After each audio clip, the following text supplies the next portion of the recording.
Okay देखिए 2024 में आया हुआ क्वेश्चंस है, तो कोई दिक्कत नहीं है। यहाँ पर ये 5 मार्क्स का क्वेश्चंस है। ये अगर मान लो 1 मार्क्स का क्वेश्चंस आए तो आप कितनी जल्दी इसको कर सकते हैं, मैं वो आपको सिखाऊंगा। ठीक है, देखिए इस क्वेश्चंस में ऐसा है, आप कई बार करे होंगे। यहाँ पर कह रहा है ग्राउंड है, ग्राउंड पर एक पॉइंट है। ओके, तो दूसरे ग्राउंड पर अदर पॉइंट है, तो दूसरे पॉइंट पर एक है आपके पास क्या, बिल्डिंग। ओके, ये बिल्डिंग है और इस बिल्डिंग की हाइट है कितनी आपके पास 20 मीटर, और इस पे खड़ा है एक टावर, ये है टावर।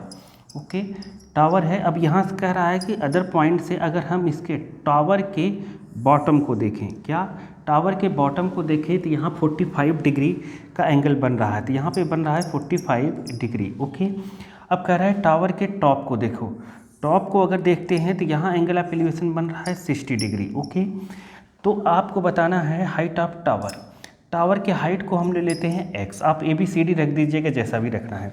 आप देखेंगे, आप ध्यान दीजिए, देखिए यहाँ पे अगर 90 है, यहाँ पे 90 होता ही क्योंकि वर्टिकली होता ही है, और यहाँ पे है 45, तो ये पक्का 45 होगा 180 से। ओके, तो ये आइसोसेलेस ट्रायंगल हो गया, ये इसके इक्वल हो गया। तो अगर ये 20 है तो यहाँ पर भी 45 होगा, तो इसका मतलब ये 20, तो यहाँ भी कितना होना चाहिए 20। ओके, ये 20 हो गया।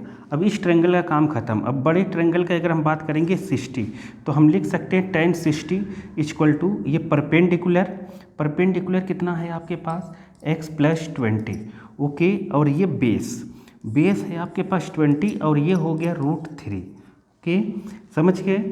tan 60 की वैल्यू होती है √3, तो √3 इक्वल टू हो गया परपेंडिकुलर अपॉन बेस 20 को उस साइड कर दीजिए, तो x + 20 इक्वल टू 20 √3, और 20 यहाँ उस साइड ही आएगा तो माइनस हो जाएगा, तो x इक्वल टू 20 √3 माइनस 20।